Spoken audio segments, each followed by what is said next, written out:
Berjumpa lagi dengan saya Nur Mujahidin di Matan Jaya Developer. Pada kesempatan kali ini, saya akan membuat sebuah seri belajar yang berjudul Belajar HTML Dasar.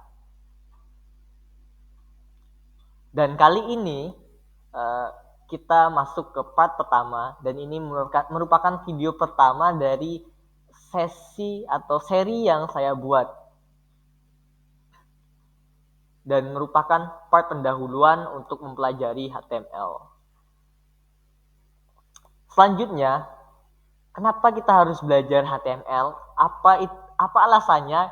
Kenapa harus mempelajari bahasa ini? Yang pertama alasannya, HTML merupakan fondasi halaman website.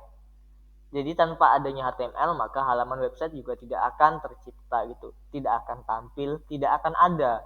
Yang kedua, fundamental seorang web developer. Jika kalian bercita-cita menjadi web developer, menjadi pengembang web, maka kalian harus mempelajari HTML sebagai dasarnya, begitu.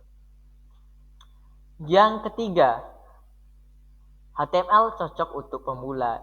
Jika kalian ingin berkenalan dengan software untuk bahasa-bahasa yang digunakan untuk membuat software, HTML merupakan rekomendasi pertama untuk dipelajari karena bahasa ini mudah dipelajari, hanya menggunakan markup atau tag untuk menampilkan atau menerjemahkan desain kita ke web browser. Yang keempat, mudah dipelajari. Seperti tadi yang saya bilang, kenapa cocok untuk mulai ya? Karena mudah dipelajari. Selanjutnya, sebelum kita mengenal lebih jauh tentang HTML, alangkah lebih baiknya kita mempelajari sejarahnya terlebih dahulu. Kita mengenal siapa itu yang menciptakan HTML. Di sini ada sebuah gambar, ada sebuah foto seseorang yang bernama Tim Berners-Lee. Beliau merupakan pencipta dari bahasa HTML. Kita ucapkan syukur kepadanya karena dengan jasanya beliau lah kita dapat melihat halaman website, kita dapat mengakses website. Bayangkan jika beliau tidak menciptakan HTML, maka kita tidak akan bisa melihat Facebook seperti sekarang ini. Terus tidak bisa melihat halaman-halaman website yang lainnya seperti Google dan masih banyak lagi.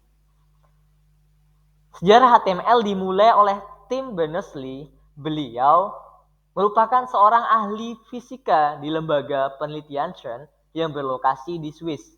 Versi pertamanya dirilis pada tahun 1991 dengan 18 tag.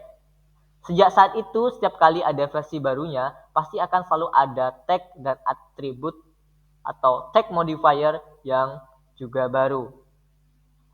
Perkembangan HTML ini dimulai dari HTML3 yang masih 18 tag dan sekarang sudah mencapai HTML5 dengan puluhan tag dan berbagai atribut yang bisa kita gunakan. Setelah mengenal sejarahnya tadi, kita berkenalan dulu dengan HTML. Dari tadi kita bahas HTML tapi belum mengetahui apa itu sebenarnya HTML. HTML merupakan kependekan dari Hypertext Markup Language. Jadi ini merupakan bahasa markup. Di sini di poin 1 dapat kalian lihat bahwa HTML bukan bahasa pemrograman. Ya, syarat dari bahasa pemrograman itu memiliki logik. Dalam logik itu kita bisa melakukan perulangan atau looping, kalian bisa melakukan pengkondisian, dan dalam bahasa pemrograman juga memiliki variabel. Kita dapat menyimpan data dan dapat menjumlahkan data atau mempunyai logika tadi, algoritma gitu. Yang kedua, HTML merupakan bahasa markup seperti tadi kepanjangannya Hypertext Markup Language. Markup language, bahasa markup.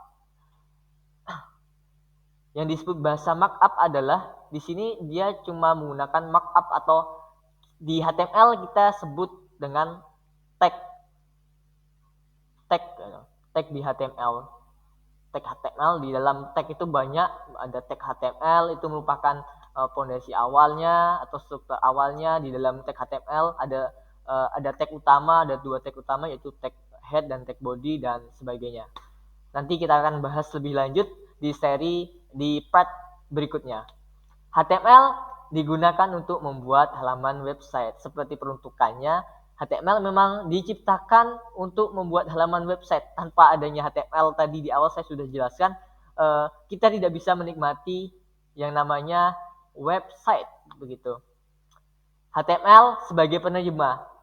Fungsi dari HTML itu menerjemahkan desain yang telah kita buat menggunakan tag-tag yang ada di HTML dengan menerjemahkannya ke web browser. Web browser akan menerima terjemahan yang sudah diterjemahkan oleh HTML dan akan menampilkannya. Yang kelima, HTML non-case sensitive language. Yang disebut case sensitive itu seperti apa?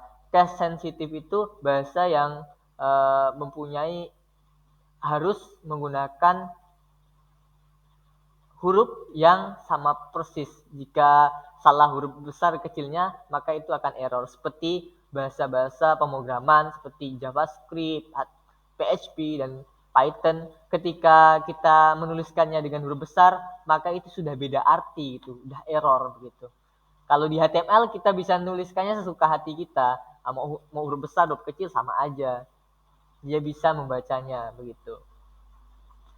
Saya rasa sekian untuk part kali ini. Mungkin lebih jelasnya saya akan bagikan video di part selanjutnya.